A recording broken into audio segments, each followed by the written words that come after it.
Assalamualaikum warahmatullahi wabarakatuh. Salam sejahtera untuk kita semua. Perkenalkan, nama saya Muhammad Faisal Fatur Rahim, SPD MSI, dosen tetap Program Studi Pendidikan Biologi, Fakultas Keguruan dan Ilmu Pendidikan Universitas Salim Al-Aita. Matkul yang diampu adalah bioteknologi dengan jumlah 3 SKS dan 16 kali pertemuan. CPL prodi yang dibebankan adalah CPL 2, P1, dan P2. Kemudian CPMK 1, mahasiswa mampu merancang filosofis, konsep, prinsip, dan prosedur dalam penelitian bioteknologi dan memiliki keterampilan menguasai prinsip metode dan pengembangan produk bioteknologi. CPMK 2, mahasiswa mampu memiliki keterampilan mengumpulkan, mengolah, dan menganalisis data ekologi dan memiliki keterampilan dalam memecahkan masalah dengan menggunakan prinsip bioteknologi. Komponen prosedur pembelajaran meliputi delivery, interaction, dan assessment. Delivery yaitu memberikan materi dan PPT pada Edlink, dan presentasi interaktif melalui media pendukung seperti PowerPoint, Canva. Kemudian ada interaction, mengumpulkan atau berkomunikasi dua arah secara presentasi, sistem tanya jawab. Kemudian dilakukan assessment, yaitu assessment interaktif, ada kuis menggunakan Kahoot, kemudian ada penilaian sikap, UTS, dan UAS. Referensi buku yang digunakan adalah Dewi dan kawan-kawan menggunakan buku ajar bioteknologi, kemudian ada Tengku tahun 2002 yaitu pengantar buku bioteknologi. Implementasi dari mata kuliah ini adalah saya memiliki 2 jurnal publikasi Sinta. Yang pertama, pengaruh bioteknologi farmasi atau fermentasi kombucha telang sebagai antibakteri, dan kemudian ada aktivitas farmakologi pada kombucha bunga telang dalam meningkatkan atau mengurangi kolesterol pada ayam. Berikut ini kami menggunakan yang namanya Edlink kampus, yaitu namanya Sepima juga, yaitu untuk mengisi absensi mahasiswa dan untuk membuat jadwal serta pembelajaran yang berbasis teknologi. Berikut adalah penjelasan materi yang akan disampaikan kepada mahasiswa di dalam kelas. Assalamualaikum warahmatullahi wabarakatuh. Waalaikumsalam warahmatullahi wabarakatuh. Hari ini kita masuk ke pertemuan ke-14 tentang mata kuliah bioteknologi gitu ya. Nah, sekarang kita akan belajar mengenai yang namanya bioteknologi dan peternakan. Ya. Sebelum ke sana, tahu nggak sih buat apa sih bioteknologi peternakan dan pertanian? Untuk menghasilkan bibit unggul, iya. Ada yang menghasilkan bibit unggul, contohnya Tomat. tomat. Kalian pernah lihat nggak di pasar? Sekarang itu semangka warnanya apa? Ada yang Kuning. Ada yang merah, hijau, ada itu hijau. Dalamnya. Iya. Ya, kita kalau sekarang beli semangka tinggal pilih. Ada yang warna merah, berbiji banyak. Ada yang warna merah tanpa biji. Ada yang warna kuning, bijinya banyak. Ada yang warna kuning tanpa biji. Kemudian anggur. Pernah nggak nyobain anggur warna hijau? Nah, belum? Iya. Belum? Ya. Kalau kalian nyobain anggur warna hijau, itu rasanya kriuk. Gak apa yang namanya bijinya, dia manis banget ya. Kenapa bisa seperti itu? Kita lihat apa yang terjadi. Yang pertama, itu ada yang kita sebut dengan bioteknologi pertanian, ya. Yaitu berubah sifat dari suatu spesies yang biasa dapat dilakukan melalui proses breeding. Namun, hal ini sangat berbeda dengan berubah sifat biologis melalui bioteknologi. Jadi, berubah sifatnya. Ya, yang tadinya asam menjadi manis. Berarti dia punya tujuan buat apa? Buat menjadi bibit unggul, begitu kan ya? Emang kalian mau masak makan yang asam terus? Ya, kan enggak, kan maunya yang manis, gitu ya. Nah, selanjutnya ini adalah salah satu cara bagaimana untuk mendapatkan produk unggul. Nah, dia itu menggunakan yang namanya target gen, di mana target gen ini diisolasi, ya, diisolasi, kemudian diinsertkan ke dalam kultur atau transgenik. Nah, nanti menjadi tanaman transgenik. Fungsi tanaman transgenik itu adalah menghasilkan sesuatu yang unggul. Tadi yang kita sudah sebutkan gitu ya. Misalkan DNA-nya diisolasi. Sudah diisolasi, nanti ditambahin target gen dari plasmid. Selanjutnya dilakukan yang namanya transformasi gen. Dia itu butuh induknya atau butuh tempat. Biasanya pakai menggunakan bakteri. Contoh bakteri adalah E. coli, gitu kan ya. Kemudian nanti di sini terjadi yang namanya replikasi DNA. Selanjutnya terjadi yang namanya cloning. Sudah cloning kan DNA-nya sudah berubah tuh. Lihat, ada yang warna biru dan merah, ada yang merah aja, ada yang biru saja. Berarti kita ambil yang mempunyai dua gen yang berbeda. Kemudian kita kultur, ya. Ini namanya kultur jaringan. Kemudian ditumbuhkan dalam laboratorium. Setelah tumbuhkan di laboratorium baru bisa disimpan dalam tanah, gitu ya, atau menghasilkan bibit yang unggul. Gitu ya. Itu contohnya. Selanjutnya, apa yang kalian lihat dari sini? Warnanya apa? Tapi satu doang. Mungkin nggak hal ini terjadi? Mungkin. Ini namanya adalah mutagenesis, ya. Itu terjadi pada organisme dengan mengganti sekuen basa nitrogen pada DNA sehingga terjadi perubahan urutan basa nitrogen, ya. Jadi sekarang tuh banyak nggak hal yang kita bisa lakukan di dalam dunia pertanian dan peternakan? Bisa saja, gitu kan ya. Apalagi dalam dunia tumbuhan, gitu ya. Ini salah satu contohnya. Dulu anggrek mahal tidak? Mahal. Gelombang cinta mahal nggak? Mahal. Sekarang 50.000 udah dapat gelombang cinta, yaitu dengan cara kultur Jaringan. Nih, apa bedanya nih? Yang original dan hasil genetik. Lebih tahan lama. Lebih tahan lama. Dari ini aja, lihat aja. Ini 10 hari, ini 20 hari, dan ini 45. Apa bedanya? Yang original gampang busuk. Oh iya, kelihatan ya. Kalau yang original dia gampang busuk, tapi kalau yang sudah disisipi gen, dia terlihat lebih segar sampai 45 hari. Gitu ya. Nih, selanjutnya kita hasil produk ya. Hasil produknya ada apa aja sih? Hasil produk dari bioteknologi pertanian, yaitu yang pertama ada jagung resisten terhadap serangga, kemudian ada kapas resisten terhadap serangga, selanjutnya ada pepaya resisten terhadap virus, ada enzim pemicu produksi susu pada sapi, kemudian ada padi mengandung vitamin A, dan contoh yang terakhir ada pisang dengan vaksin hepatitis, gitu ya.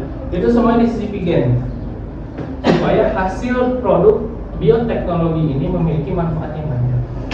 Ada yang bertanya? Aku. Oh, boleh. Pak, izin bertanya. Ya, silakan boleh. Iya, kan tadi Bapak memaparkan tentang pisang yang ada hepatitisnya. Nah, itu digimanain Pak si pisangnya? Terus apa sih bedanya pisang yang ada hepatitisnya itu sama yang enggak? Nah, udah. Boleh. Ini namanya Pak. Pisang dengan vaksin hepatitis vaksin dulu. Pisang dengan vaksin hepatitis. Jadi pisangnya itu adalah dia mengandung vaksin hepatitis. Dulu kalau kena hepatitis atau nggak pengen divaksin, gimanain? Disuntik.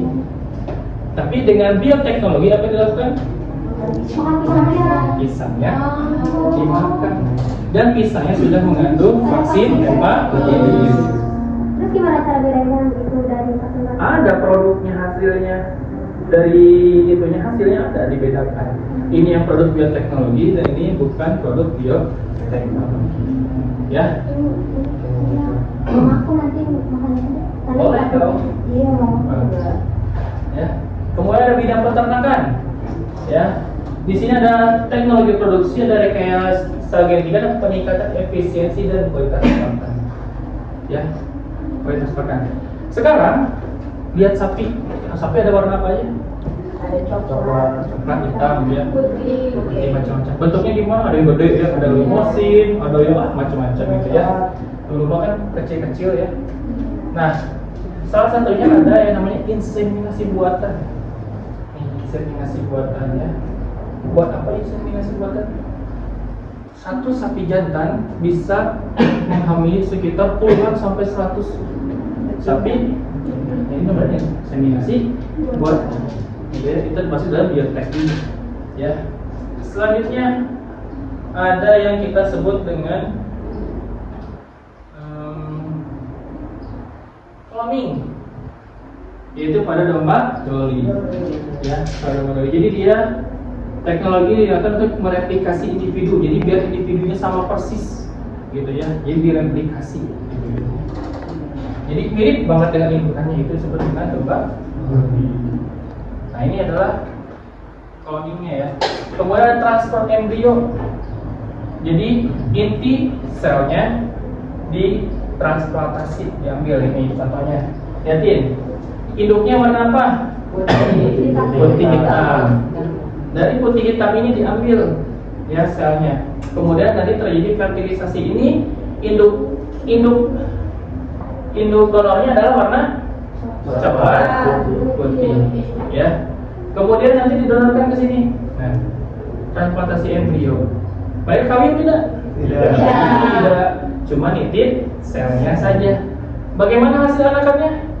Macam-macam tuh. Ada yang macam. Ini gennya dari bapaknya yang warna hitam, dan yang ini mirip dengan yang ibunya, dan ini mirip dengan bapaknya. Pak, Gitu. kalau misalkan transfer embrio ini terjadi gagal itu gimana? Kalau gagal berarti tidak menghasilkan apa-apa. Dia akan menghasilkan anakan yang cacat. Kalau gagal, yang pertama anakan yang cacat, yang kedua itu anakannya gugur, gitu, tidak berhasil gitu ya, transfer embrio. Itu gagalnya di situ. Ya. Tadi ini ada presentasi? Oh ada ya. Kelompok siapa? Oke. Yang mau presentasi berarti silahkan dipersiapkan PPT dan lain sebagainya ya. Dan yang terakhir ada rekayasa genetika. Ya. Ini dilakukan dengan menggunakan penanda marker yang sering disebut dengan MAS, dengan tujuan untuk meningkatkan efisiensi suatu organisme berdasarkan informasi genotipnya. Keunggulannya adalah untuk memindahkan materi genetik dari sumber yang beragam dan ketepatan tinggi dan terkontrol dalam waktu yang singkat. Gitu ya. Nah, ini dari rekayasa genetika. Ya, untuk hari ini silakan kelompok yang presentasi untuk melakukan presentasinya.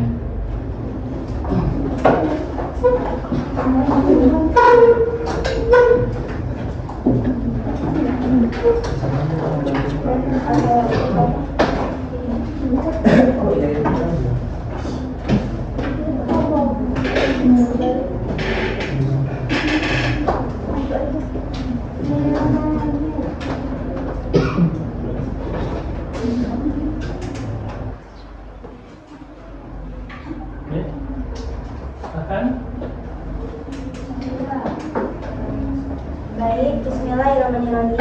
Assalamualaikum warahmatullahi wabarakatuh. Waalaikumsalam warahmatullahi wabarakatuh. Kami dari kelompok 4 yang akan membahas tentang bioteknologi, yaitu materi kultur jaringan. Ada pemateri pertama, yang kedua, pemateri kedua adalah dan saya pemateri ketiga. Baik, untuk mengefisienkan waktu, kita mulai ya.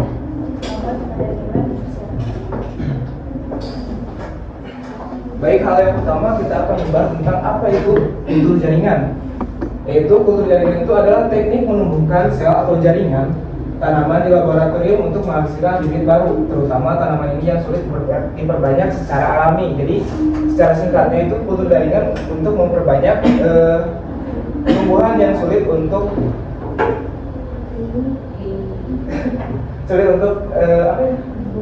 ditemukan pada lainnya secara alami ya. Nah, selanjutnya adalah sejarah singkat dari kultur jaringan, yang dimana teknik ini ditemukan pada pertama kali oleh Haberman ya. Jadi beliau ini adalah seorang ilmu botani yang berkebangsaan Australia ya. Yaitu menciptakan pada tahun 1940 sampai 1960. Nah, tekniknya itu makin matang, lalu mulai diterapkan untuk penelitian perbaikan bibit, perbaikan mutu tanaman, dan pelestarian jenis. Sejak tahun 1990-an, penggunaannya meluas ke hampir semua jenis tanaman. Jadi beliau ini adalah pencetusnya ya, yang pertama.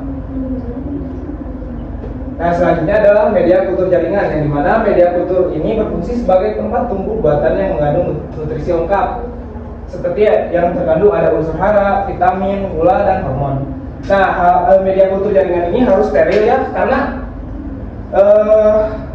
kontaminasi itu bisa menyebabkan kecacatan dalam pertumbuhan dari si bibitnya itu ya.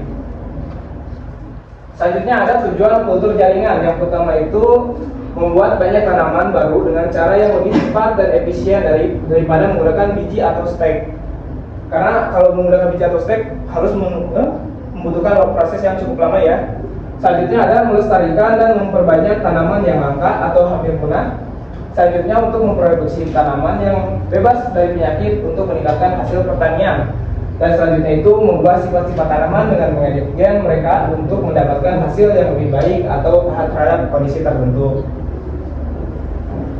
Nah, di sini kita masuk ke dalam prinsip kultur jaringan. Yang pertama itu ada totipotensi.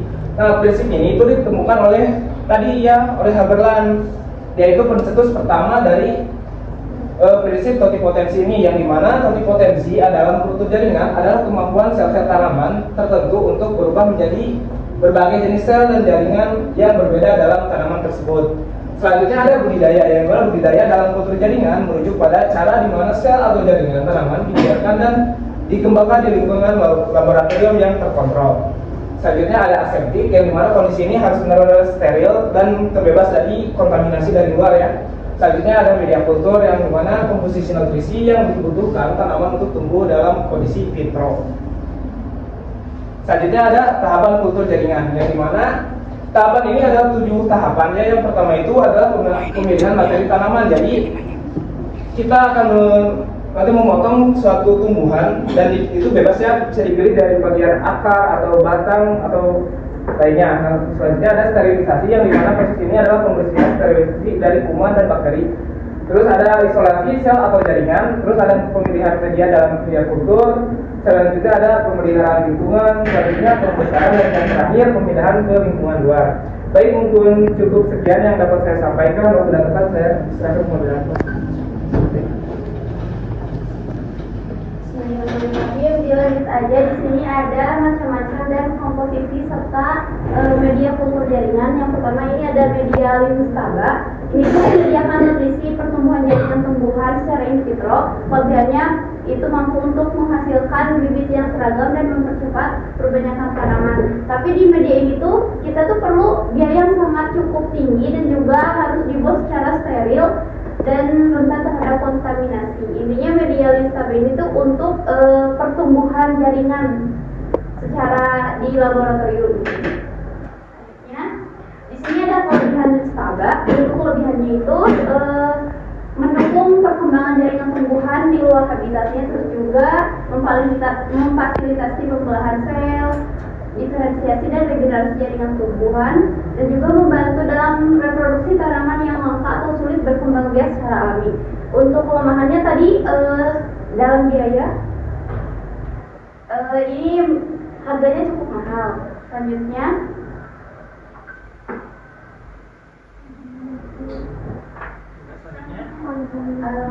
ada media knop. Untuk media knop ini tuh larutan nutrisi sintesis yang dikembangkan oleh H. Knop pada tahun 1865 untuk mendukung pertumbuhan tanaman yang tanpa tanah. Jadi di media ini tuh menyediakan unsur hara esensial dan banyak digunakan dalam kultur jaringan serta penelitian. Pokoknya media knop ini tuh tujuannya untuk penelitian tanaman aja gitu. Selanjutnya, untuk kelebihannya ini kontrolnya terhadap komposisi nutrisi, terus juga mendukung penelitian pertumbuhan tanaman dalam kondisi laboratorium yang terkendali. Dan untuk kelemahannya di sini tidak mendukung komponen organik yang ditemukan dalam tanah alami seperti bahan organik terdekomposisi. Dan juga dalam beberapa kasus media kenop ini, tanaman ini tuh mungkin tidak tumbuh dengan baik di media kenop karena kurangnya nutrisi yang spesifik atau kebutuhan mikroba tanahnya itu tidak terpenuhi. Selanjutnya, mungkin sekian yang bisa saya sampaikan. Saya silakan ke materi selanjutnya. Baik, untuk pemaparan materi mungkin sekian, lalu kita masuk ke sesi tanya jawab. Apa ada yang mau ditanyakan?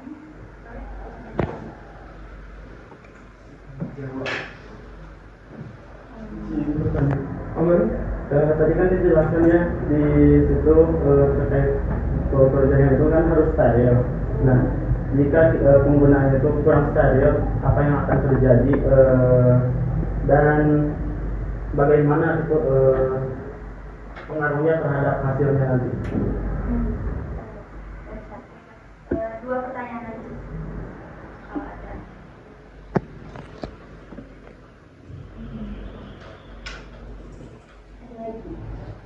Apakah tanaman kultur jaringan itu memiliki sifat yang berbeda sama tanaman yang lain, tanaman yang tidak dikultur? Jadi ada lagi.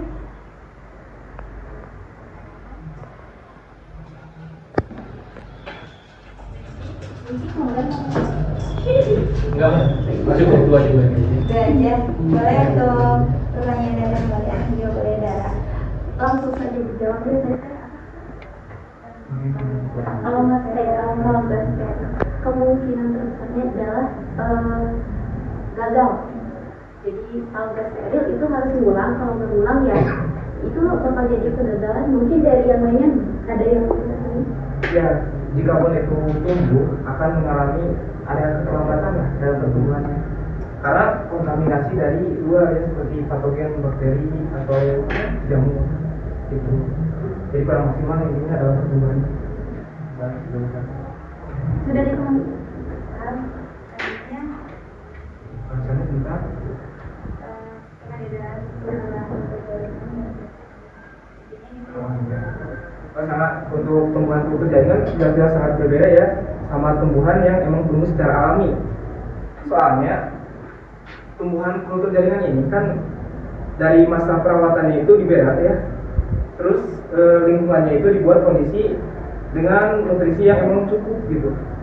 Jadi otomatis pas tumbuhnya setelah dewasa akan memiliki kelebihan yang berbeda intinya. Seperti dalam ukurannya atau apa perkembangannya beda intinya sama tumbuh yang alami. Mungkin ada dari teman saya kamu. Kalau dari aku mungkin dari cara pembuatannya. Kalau kultur jaringan ini bisa dari bagian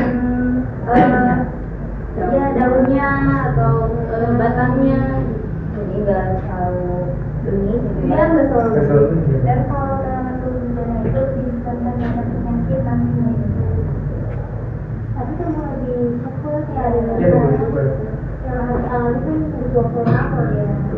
Cuman itu keterbatasan dalam Ya, jaringan. nanti itu pas awalnya doang sih. Tapi nantinya kalau sudah jadi produk hasilnya ya lumayan bagus gitu. Ada yang tahan terhadap penyakit, kekeringan itu banyak lagi.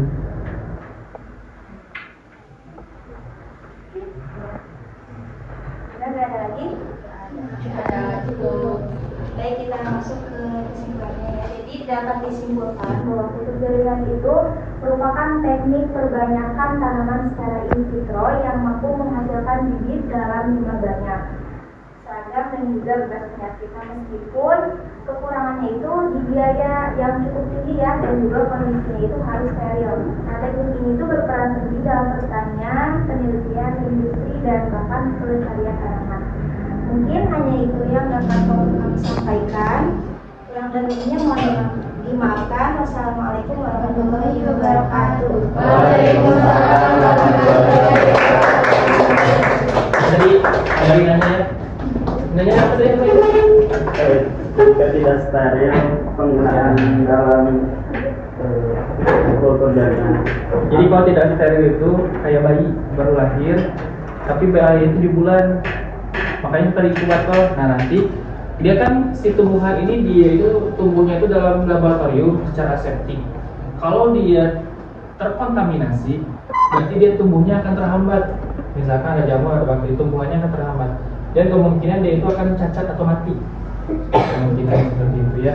Kayak gitu. Terus membedakannya gimana yang kultur jaringan dan tidak pakai kultur jaringan? Kalau yang pakai kultur jaringan, dia biasanya ketika sudah dewasa atau remaja, dia sudah kebal terhadap hama.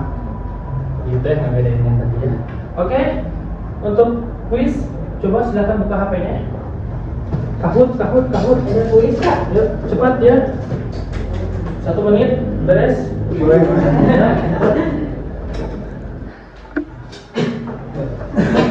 Ini kodenya. Silakan masuk. Ya, ayo. Ayo.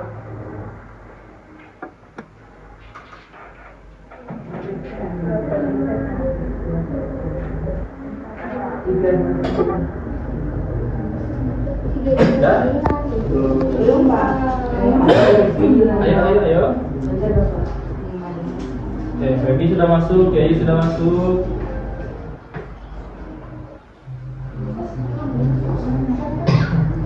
Ayo. Sudah? Sudah masuk, Pak. Oke, kita mulai ya. Mana Wiki belum ada? Loading, oke. Kita mulai ya. 1, 2, 3.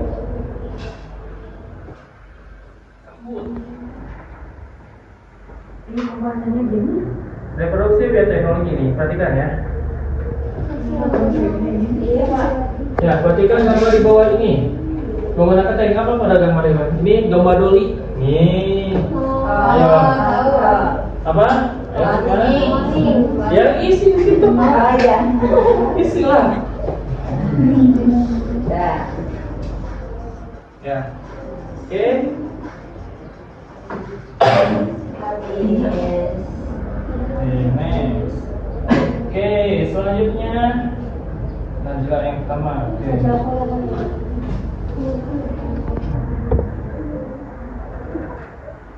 Ini apa ini tadi? Ya, sudah, Pak. Dah.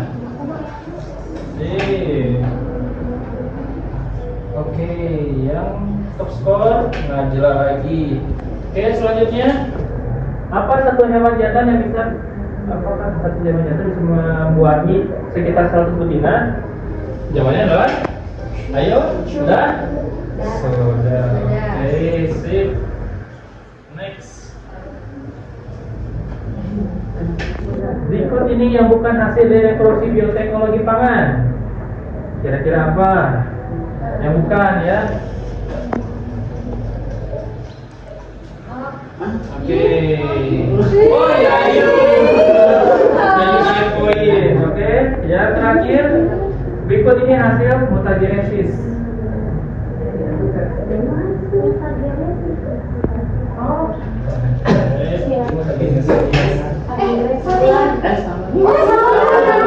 Juaranya adalah mana ini tinggal keluar ya ini. Wah, jaringannya jelek ya. Oke. Kondisi pada bunyinya ngeng gitu kan ya. Kayak gitu ya. Oke. Untuk hari ini, ini muncul tapi agak loading ya. Untuk hari ini kita belajar tentang bioteknologi pangan dan pertanian. Satu ya? Oke, bagus ya, yuk juara 1. Berarti artinya hari ini kita mempelajari beberapa macam-macam bioteknologi gitu kan ya, yaitu terutama di bidang pertanian dan pangan. Artinya kita bisa merekayasa genetika untuk menghasilkan produksi yang baik. Oke, pertemuan hari ini cukup sampai di sini. Kita ke pertemuan selanjutnya kita akan bahas tentang bioteknologi kesehatan. Terima kasih. Assalamualaikum warahmatullahi wabarakatuh.